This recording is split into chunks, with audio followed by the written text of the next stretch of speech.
Assalamualaikum warahmatullahi wabarakatuh. Alhamdulillah. Segala puji bagi Allah, Tuhan seru sekalian alam. Salawat dan salam kepada baginda Nabi kita Muhammad sallallahu alaihi wasallam. Penghormatan saya kepada semua ulama Aceh yang masih ada sebagai lampu penerang bagi kita bersama.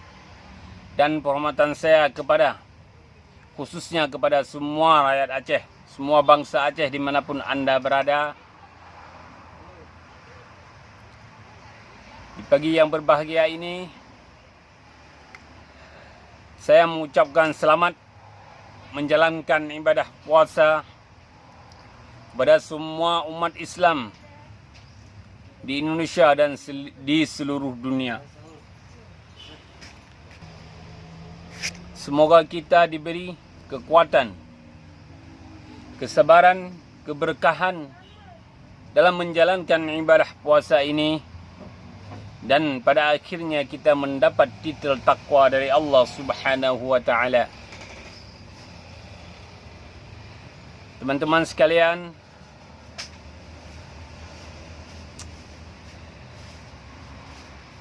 yang sedang berpuasa,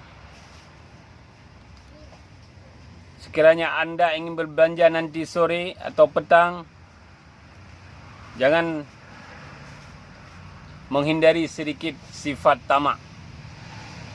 Karena hakikat daripada puasa adalah menghindari diri daripada sifat tamak itu sendiri. Jadi jikalau berbelanja nanti, jangan kita melihat ini beli, melihat itu beli, melihat ini beli, sampai di rumah kita tidak bisa memakannya lalu buang. Itu adalah satu sifat yang membazir. Karena membazir adalah sifat syaitan.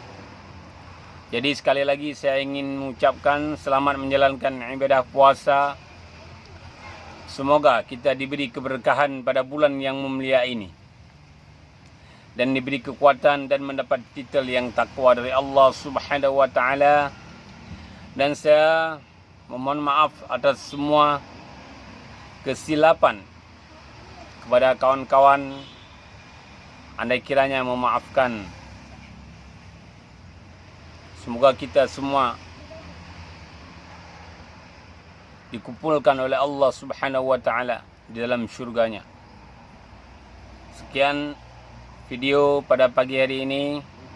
Jika anda melihatnya, jangan lupa like, subscribe dan komen. Dan memaafkan saya kiranya.